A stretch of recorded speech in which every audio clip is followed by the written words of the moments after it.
One thing I always say is work smarter, not harder. If you aren't using the Solo app, then you may be working harder.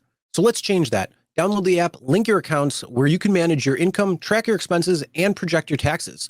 Not only that, but you can plan by optimizing your time, make more, and even guarantee your daily pay with guaranteed earnings. Download Solo and begin to work smarter, not harder today. Link is in the description. All right, let's get back to it. Let's talk about DoorDash.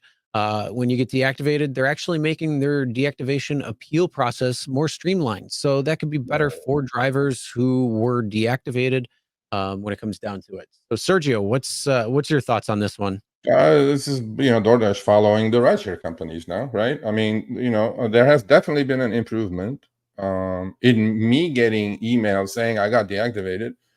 And, I tell them go through the human review process. And it seems like the numbers are getting better. At least you have a chance. You're not booted with just one fault or one fraudulent claim. And DoorDash is following in the footsteps of Uber and Lyft, and hopefully their systems are going to work as well as Uber and Lyft does. Again, people do fall through the cracks. I'm not saying there are unjust deactivations that are happening. Of course, they are happening. And at this scale, I don't know how else this could be done. But yeah, DoorDash is following in the footsteps of Uber and Lyft. And I know for a fact that our old buddy in St. Louis, Pedro, got deactivated from DoorDash. I don't know if he's back on, if he used this in-app review process or not. But yeah, I hope, I mean, look, is this a bad thing? So should I just bash DoorDash saying, hey, why are you streamlining the process and appeal process? I'm like, no, this is okay.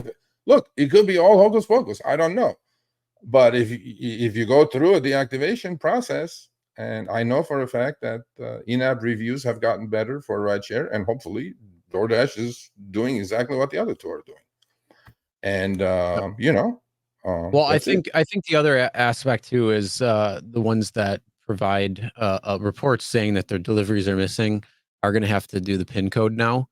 Good. I think this needs to be rolled out to more people because it's going to keep those people in line, and having a PIN code no matter what, I think is good, just because it's going to verify a lot better whether the food is there or not. And then that way somebody can say, oh, my food hasn't been delivered, and you're eating it already. You got ketchup stains from your Wendy's that you just bought. So it's like, oh yeah, let's take the pictures of the food that's not there. I mean, come on. Yeah. That's a hocus pocus. Everybody take shots. If you're not driving, don't take shots. But if you're not driving, take shots. I want to give shout out to Matt from Boston. Amazing goddamn driver. He's doing some videos for us, not because of that. He's just he has his shit together, bro. Gotta love drivers like that. Okay, yeah, I'm on because they have so many drivers. That's why. Okay. All right, cool. Let's go to the next one. So I hope it works out. Right. So somebody said Pedro got reactivated. Okay. Oh, okay, cool. See, Mike Smith says so. He still claims his. Oh no, Pedro's got a lot of drama going on. I'm not interested in the drama, but I'm glad he got reactivated. So it's like it's all good. All right, thanks for watching. That short little clip was from our live stream, Show Me the Money Club with Sergio and myself. Tuesdays, 6 p.m. Eastern, 3 p.m. Pacific. Make sure you subscribe, turn on all notifications so you'll be notified when we go live, as well as all of our awesome content. Make sure to check out this video right here, which will take you to the entire live stream, or check out this video right there. All right, drive smart, everyone.